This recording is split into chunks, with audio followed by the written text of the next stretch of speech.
पाइला चाले निरन्तर ठिक सन्च चाँडै यहाँ एक्लो नै ठिक चिल्लो गाडी भन्दा खुट्टा नै ठिक छ बोल्न चाँडै मेरो बोलीमै बिग्छ अबुझकारी तर हिँड्दा हिँड्दै सिक्छ जिम्मेवारी मात्रै बुझ्नेले बुझ्छ पाइला सारी यहाँ हिँड्ने मात्र ठिक छ काँध भारी तर सबै कुरा ठिक छ एक्लो छोरो यहाँ साथ कसले दिन्छ खाने मुख यहाँ फाइदा कसले लिन्छ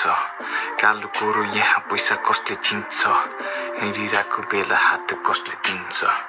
अबुझकारी तर हिँड्दा हिँड्दै सिक्छ बोली भारी यहाँ बोली नै बिग्छ काँध भारी तर सबै कुरा ठिक छ पाइला सारी यहाँ हिँड्ने मात्र ठिक छ पाइला सारी यहाँ हिँड्ने मात्र ठिक छ